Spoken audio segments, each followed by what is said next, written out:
At EverBank Stadium, every play matters, even the ones that eventually lead you to a underwhelming victory. Probably the only way that we can talk about Georgia at this point. Welcome on into the SEC Unfiltered postgame show. He's Dave Shumate. I'm Cole Thompson, breaking down everything that we saw at EverBank Stadium in the world's largest outdoor cocktail party as Georgia advances 34-20, fourth quarter, 2 touchdowns and under a minute performance to improve to 8-1 on the year. Real quickly, make sure that you hit that subscribe button and the ring notification down below. That way you don't miss a single episode of SEC Unfiltered. Post-game show, live reaction, Sunday Fun Day, Day Talks Ball, the Monday Morning Power Hour, whatever tickles your fancy. Make sure that you hit that ring notification. That way you keep up to date. Download the podcast version of the show wherever you get your podcast listening systems. Follow us on the socials, TikTok, Facebook, Instagram, Twitter, at SEC Unfiltered. To keep the back and forth banner alive with me, it's at Mr. Cole Thompson. Follow Dave at Mach 10 Sports, and make sure that you check out all of our great work found at secunfiltered.com.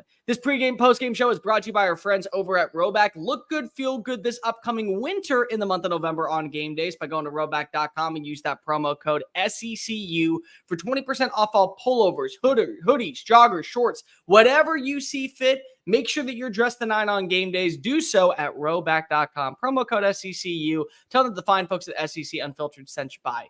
Dave, a win's a win. A win is a win. And so I'm going to preface that before I go any further. Georgia won this football game. Georgia won by double digits in this football game, just like we predicted. Georgia found a way to get the offense humming, despite not having a fully healthy Trevor Etienne, despite missing multiple pieces on the offense, despite coming off of a game where they're just getting Tate Ratledge back at nowhere near full capacity, but they did expect him to play in this game. So Georgia got a win. If I'm a Georgia fan, I do not feel comfortable after that game. I feel absolutely embarrassed. I feel like that was a performance to where I should have covered my eyes. And in a sense, double-digit win or not, kind of felt like I lost at times. Yeah, I mean, again, like you mentioned, you started off piggybacking off. You never want to apologize for a win, especially in college football. The work you put into the week, it's hard to win. Rivalry too. Let's just throw that rivalry. And I was literally about to bring up guys like Kirby Smart. I know this may be too soon to even say this guy's name. Mike Bobo for Georgia fans listening. Those guys, even Todd Hartley, tight ends coach, who was a student, like they didn't have a ton of success against Florida when they were in school. So I don't think they really usually don't. They don't take these wins for granted. Because Kirby Smart was 1-3, I think, against Florida. So was Bobo. I think Hartley may have been 2-2. But anyways, they don't take it for granted. But to your point, Cole, two things can be true at once. You can appreciate just winning a hard-fought college football game, like you mentioned, in a rivalry game. But at the same time, the Carson Beck, the Georgia offense thing in the first half, the slow starts, the turnovers, the mistakes outside of the Mississippi State first half, that's not just oh, man, let's hope they can get better. And sure, it can't really get much worse. So I'm sure down the stretch, maybe we do see it improve. But it's a thing now. Like this isn't just what a coincidence. I mean, we're 8-9 games in. Like, they struggle out of games offensively for whatever reason right now. And I think Carson Beck, he's not seeing it, man. And, again, I know you know just as well as I do, the expectation for Georgia isn't just to go beat Florida right now. It's to go compete for SEC titles, national championships. If Carson Beck doesn't improve and get it together and start seeing the field more, I mean, dude, they could lose to anybody. I mean, they could lose next week in Oxford. They could lose to Tennessee at home. They could lose any first-round playoff game, whatever, man. He is single-handedly keeping teams in games and giving teams opportunity to beat Georgia right now. The worst part about this Carson Beck thing, and then we are going to talk about the overall performance, because yes, they did get a win, and we always start with winners on this program. It's not the fact that this was a game to where Carson Beck wasn't able to find his rhythm until the fourth quarter. The fact of the matter is that this is a constant. And now you're starting to see the irregularities that are going to not only keep teams in games, but also ways to make sure that they walk away with the victory. And you have 2 games left on the schedule that certainly are losable. Next week in Oxford against Ole Miss, and 2 weeks later when you take on Tennessee at home. Both those games, you could easily find yourself in a losing situation, and now you're sitting at 9-3, maybe even potentially not going to the college football playoff. And a lot of things have to happen in that security for you to be even guaranteed that that conversation goes along. And it starts off with one turnover is never enough. Every single game this season that Carson Beck has had an interception, it has not been a single turnover game. It has been a multi-turnover performance, and it leads to disaster. And when you're playing against a team that's at full capacity with a much more stable quarterback, and we'll get into the DJ Lagway and the situation in a little bit, but when you have a team that can run the football extremely well, when you have a team that has a defense that is consistent, they're going to be able to not only put you in a blender of concern, they're also going to be able to put you in an area to where you can't get back off the mat. They will hold you down and they will make you scream uncle. And this is now, again, another time that we have seen this. Georgia, it's a win. It's a win in a rivalry game. I'm not going to take any discredit away from that. It's on a neutral site field. It is in a place to where this has always been a great matchup. The history backs it up. We can say all those things, but we can also say that this was a performance that you expected as soon as DJ Lagway to leave. Okay, Georgia turns it on. And there was a lot of problems. Play calling wasn't that great. The overall run blocking at times wasn't that great. Receivers weren't getting open. It was an all-out phenomenal performance from Florida's defense, I think, for most of the part. But still, the level of athlete, the way that you heard Hugh Freeze after the Vanderbilt game today talk about how certain teams have certain players that make your roster better. And then coaching, in a coaching performance, you should be. Georgia has everyone that they want. Georgia gets to pick and choose exactly who they believe is good enough to play in Athens on Saturdays at Sanford Stadium. And yet in this matchup, a quarterback that beat out Brock Vandergriff once again struggled and kept this thing a little bit too close for comfort until finally the gas ran out on empty at Florida side. Yeah, I don't really know. Carson Beck's a kid. We've talked about it before. What is his biggest win in his career? It's probably at Texas, but he didn't play well. Yeah, and again, that's a game where you say, well, it was the Trevor Etienne game. Is it Florida State in the Orange Bowl? Yeah, who were missing a ton of kids. The SEC championship game didn't play well. I mean, in Knoxville last year played fine, but Tennessee had their own issues. Like you said, if that's in 2 years, your best win is against an 8-4 Tennessee team. Would you say maybe it was against an Auburn team that went 6-6 because you came back? Well, you know what? Maybe Clemson to open up the year. I would say, but even still, you had a terrible first half. You found a rhythm in the second. Outside the Mississippi State game, they have been bad in the first half this year. I mean, they have, and that is going to catch up to them. I mean, it did catch up to them in the Alabama game. It was just early in the year, and I think we thought it was just a thing. Now it's like it's like a real issue. Like something is happening. Like it's going on for 8-9 weeks now. That this isn't just man, what a coincidence. It's like no, between Mike Bobo, Carson Beck can't get it going. Trevor Etienne, you brought up that injury. That injury will be key down the line. Yeah, it will. Definitely hurt them down the line. Nate Frazier sounds like he has some fumble issues too. But no, you got to give the Georgia defense credit. They're allowing them to win games right now while I don't even know, Cole, if it's the right way to even say this, offensively trying to figure things out. I mean, it's wild to say this late in the year, but it's like the defense just keeping them in games, let them figure things out. Like, I'm not going to disagree with you. At the same time, again, it just feels like that this is a performance that Georgia should have had better overall, I would say, consistency for. And I get it, rivalries aside. And I'll just throw this out there because if I know there will be one Georgia fan in the comments section saying you're talking only about Florida's injuries. No, Georgia had some injuries that definitely stalled their success today. I'm not going to take that away from them. Trevor Etienne being limited and you turning to Nate Frazier, a freshman in this performance underneath the bright lights, it's a big deal. I'm not going to take that away from you whatsoever. But you are also Georgia. And let's just talk about Georgia. That first half was beyond sloppy. And now we are looking at, is this the fifth game where basically it has been a one-sided in the lesser tier opponent? Because go back to the matchup against Clemson, go back to Alabama game, week 3 against Kentucky, this matchup, and is there another one or are there only 4 so far? No, that's is the Auburn game, was the Auburn game close at any point or was that just? It was like, I think it's 14-7 at half. So, okay, so then we throw in the Auburn game. So now we're at 5 games to where a very sluggish offensive front and play calling and execution on all 3 stages, from quarterback play, from overall execution, and the play calling was pedestrian at best. It led to some struggles. And it allowed Florida to kind of gain momentum. And give a lot of credit to Florida's offense for when they had opportunities, especially with DJ Lagway out there to begin the game. They took advantage of it. I mean, he had something going in the run game there, Cole. I agree with you. It's an interesting long term. It's tough to say, like, would they have won? Because they went out so early. Like, it's so, like, I don't know. I mean, would the game have been close? Sure, but, like, how much closer would it have been? I mean, the game was down to the wire. I mean, not down to the wire, but it was a one-score game late anyways with 4 minutes left. Would they have won? I don't know. The thing I always give a bit for that, Georgia's the best second-half adjustment team. I think, yeah, Lagway may have done a lot in the first half. Maybe that would have been enough with how bad Carson Beck played. But they would have adjusted some in the second half, and I think limited him. So, I mean, I don't like playing hypothetical. I just thought I would throw that out there. No, but then again, Aiden Mizell, 43-yard touchdown. You see what is potentially the future of Gainesville football, because that is a quarterback that fits everything that you have been waiting for years. And it's why he was the #1 quarterback recruit of 2023. And more importantly, the highest rated quarterback recruit to ever come through the building. And then comes the injury. And then you see him get on the cart. And then you hear at halftime, okay, well, it's hamstring. It's very serious. We don't know when he is going to play, if he's going to play at all this year, at all again the rest of the year. And then they turn to Aiden Warner. And Aiden Warner, God love him. God love this kid because of the situation. He wasn't terrible. No, but God love him. This is a kid that was from Yale that comes on in, 6'3", really kind of there just to hold a football and watch a clipboard and get a little bit of knowledge too. Parents are 2 Florida alums, they said. Yeah.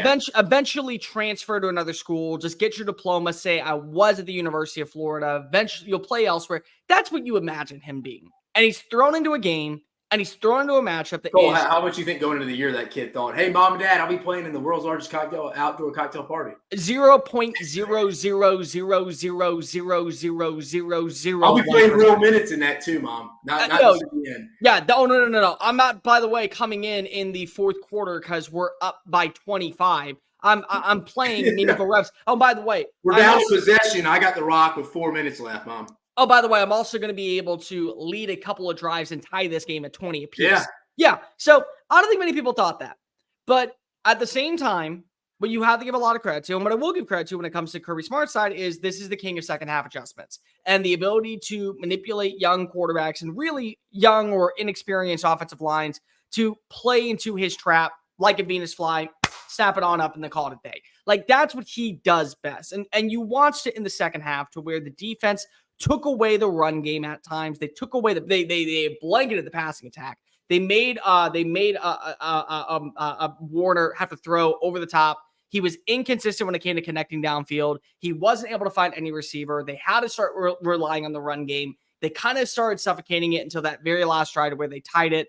Which, by the way, again, give a lot of credit to another guy, Jacoby Jackson, stepping on up in place of Montreal Johnson. He was out of this game. Give a lot of credit to Aiden Mizell for stepping on up because they didn't have a Trey Wilson in this game. So a lot of positivity when you look at this from a Florida standpoint, but also you did see those adjustments made by Glenn Schumann, one of the best defensive minds in the sport, Kirby Smart, one of the best defensive minds in the sport, to be able to make this offense basically give his offense a chance to score. The problem is, once again, though, they took forever for them to finally hit their stride. Yeah. No, I mean, like you said, you got to figure out a lot of stuff before you go into Oxford. The whole key, I mean, like I say this, I was doing a ceiling floor biggest question mark for each team on my show on Monday. And it's funny, this league is just all about quarterback. It's wild to say because it's the most important position in all the sports. At least I think, definitely in the sport of football. But it's so many teams' ceiling is just set on what their quarterback's ability to do is. I think Georgia, for the first time in a while, was like, hey, Carson Beck, they're going to go as he goes. The defense, I think, is going to show up each week. Are they going to give up some points against good offenses? Yeah, sure, just like every other good defense. But Carson Beck is going to be the good, bad, and ugly what happens to this team. And the worst part is that the rest of this team is still really, really good. And Carson Beck, when he's on point, is really, really good. He threw for over 400 yards against Mississippi State, and he threw for over 200 yards against Clemson. This is a quarterback that at times has shown you the capabilities of being very solid. He threw for 309 yards today. There is reason to believe that Carson Beck can be one of the best passers. He has 3 300-yard games this year, and 2 of them are 400-yard games, including the matchup against Alabama, where he nearly catapulted the biggest comeback in SEC football history. But the only reason why the comeback had to happen was because of you were down with 3 interceptions in the first half. And so that's where the concern is, and that's where the concern lies when talking about Carson Beck. The other part is that you have to be able to get a good ground game going. Losing Trevor Etienne did hurt. Nate Frazier, you already talked about the fumble issue. Did have one in this game, so that's a good thing. But still, 4.3 yards. You did find a little bit of life when it came to the Dwight Phillips turnaround on the 4-yard score. I will say, The other part that I give a little bit of credit to is that you watch as other players that we didn't expect to be big-time names in this matchup step on up for Georgia. You would have figured that Dominic Lovett had a good day. You would have figured that potentially at the start of the year, a Colby Young would have had a good day if he was still on the roster. Yeah. But nobody would have thought that Cash Jones is the one scoring a 22-yard cut touchdown and cashing in the win. Nobody would have thought that Ben Yurosek, a guy who at this point is kind of an afterthought, would pick up 2 big-time plays, including a 31-yard reception. Like, other players stepped on up when you thought the key elements on both sides were going to be the X factors. They weren't. And so if you want to go ahead and hold out hope for that, that is something that you can hold your hat on from Georgia's side, is that they were put in situations to where they were given opportunities. Other players that we did not expect to be big-time role players stepped on up. And when they made plays, they found their way in for 6 points.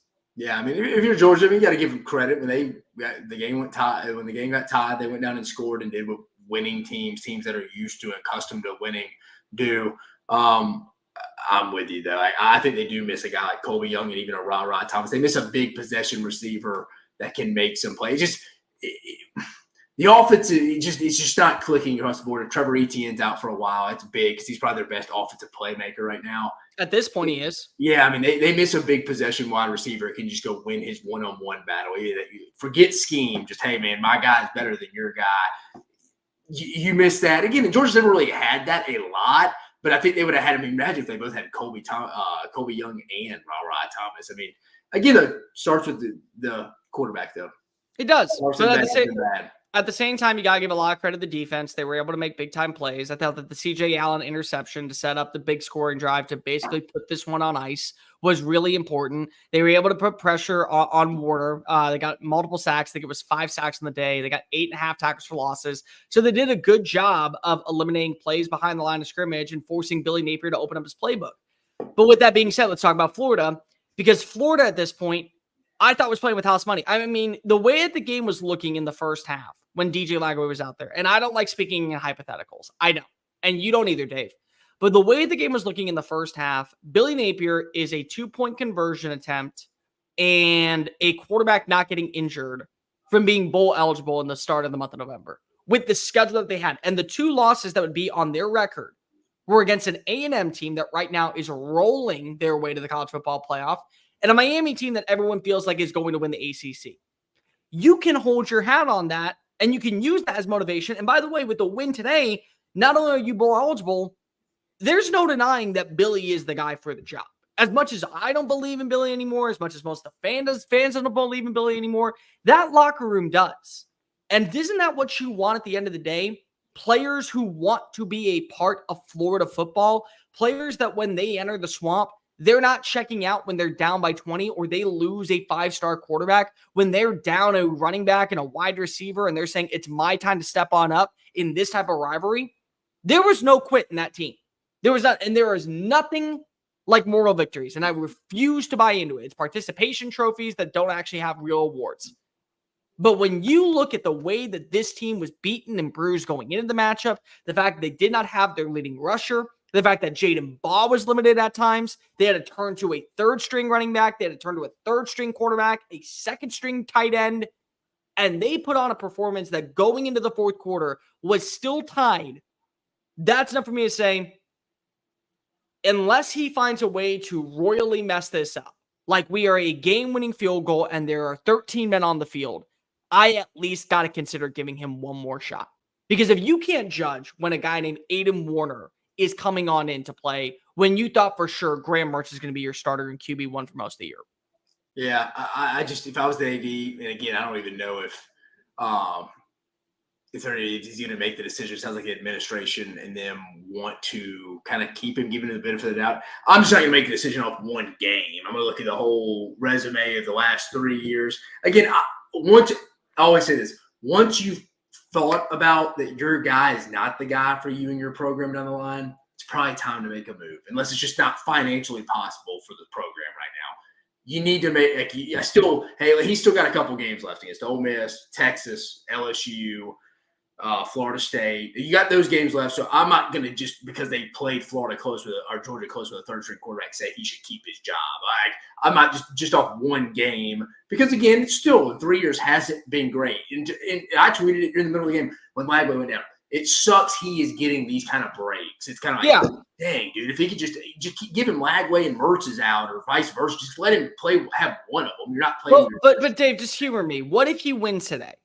I mean, if he wins today, is he safe at this point, or are you still? Yeah, he probably does survive. But my point, if I was an administrator and I was told this one time, is what coach has ever been on the outside of Jim Harbaugh?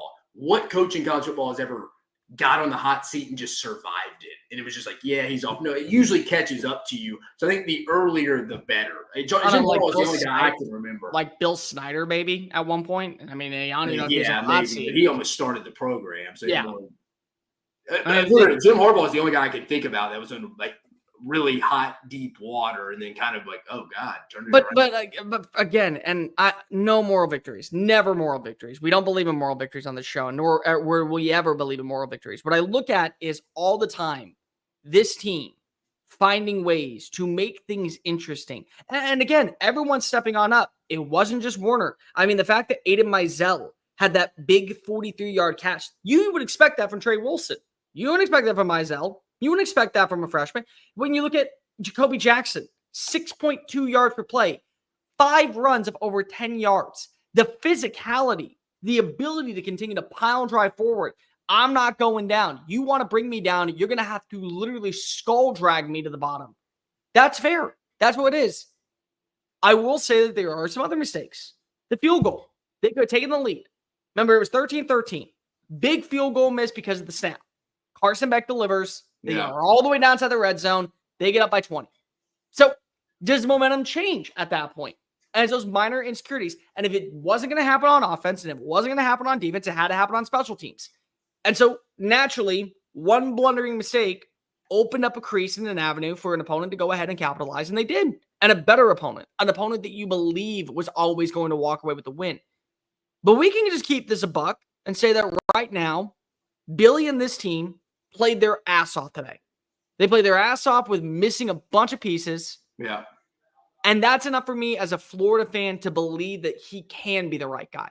Now, I'm not saying that he is. And I'm not saying that he's going to be around for much longer. I'm not. But if you guarantee do not have the right guy in the works, you know that there is somebody that can upgrade.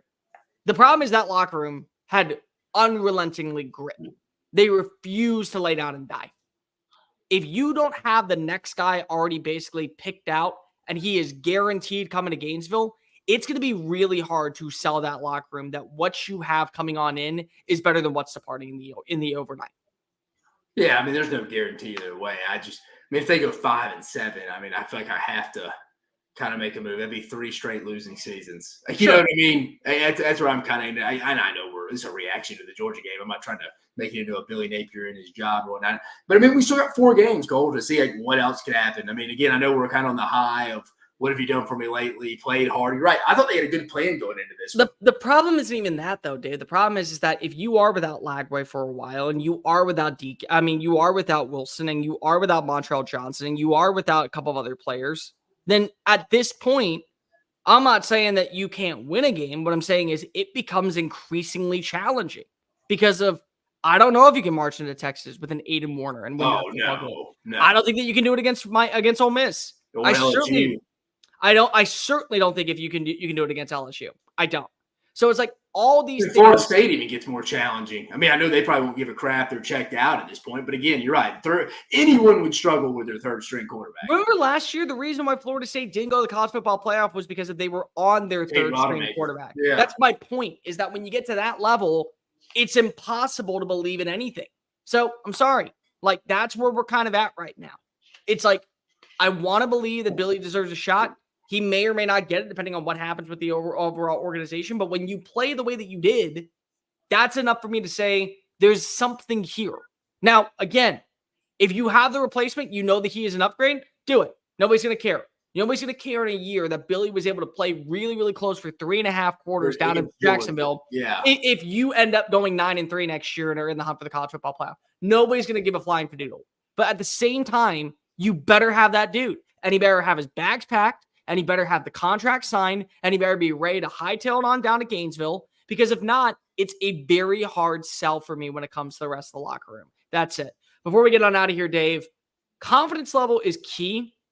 Ole Miss put on a record-setting performance today out in Fayetteville, and I'm not saying that the Arkansas Razorbacks and the Georgia Bulldogs are in the same conversation. That is basically like talking apples to exploding oranges at this point that are filled up with dynamite. Like, it's nowhere near the same. But a record-setting day by Jackson Dart, a record-setting day in points by Ole Miss.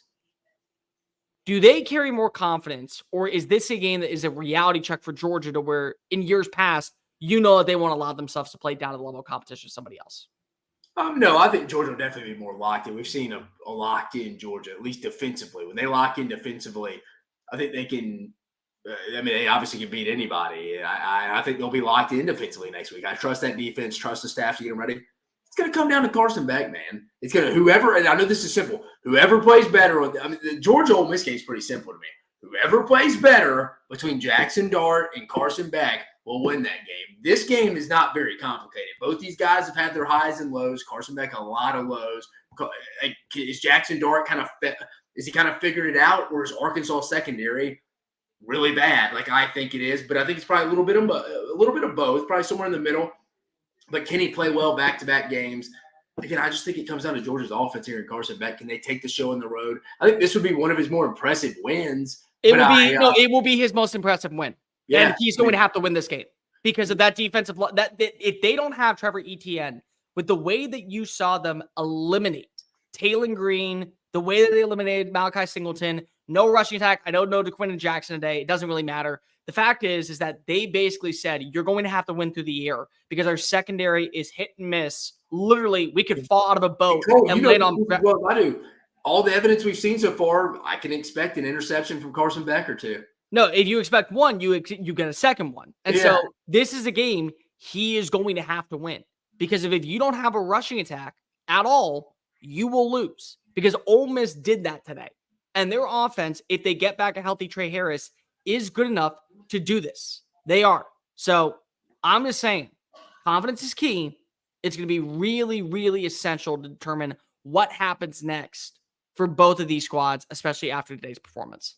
Yeah. No, I agree. It's somewhat of a – still think Georgia could get in, obviously, at 10-2. It's an elimination game for Ole Miss. It's at home. Played your best game probably of the season rolling in. Not probably. An emotional game, too.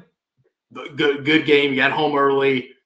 It'll be the most raucous environment Vaughn Hemingway's had this year for sure. I know Lane's complained and bitched about not getting the night game, but it is what it is. You're right. It's prime. I mean, I think a lot more people now after today, we've seen both these teams play today. I think a lot more people will be picking Ole Miss than they were about 2 weeks ago. Again, I know you're not ready to make a prediction. I'm not either, but you're right. If Georgia doesn't play better offensively, Ole Miss has a real shot to win this football game. I expect Georgia's defense to show up because I think people are going to kind of feed into the propaganda, people doubting them, and they'll have a good game plan together. It's just Carson Beck and Mike Bobo, man. Can you get it? Ole Miss defense has improved. Pete Golden and them look solid this year. We'll see. Like, rate, review, subscribe. Make sure that you're following us on the social channels, TikTok, Facebook, Instagram, Twitter at SEC Unfiltered. Follow Dave at Mock 10 Sports, me at Mr. Cole Thompson. Download the podcast version of the show. Hit that like button, hit that ring notification, and of course, smash the subscribe button so you don't miss a single episode of SEC Unfiltered. Georgia advances 34-20. Florida shows some fight, but at the end of the day, when you're back to your third string quarterback, you know the results. Dave and I will be back later to break down everything that we see from Columbia, South Carolina, Texas A&M versus the Gamecocks, and naturally, of course, the Wildcats versus Tennessee. But for Dave Shumate, I'm Cole Thompson. Peace.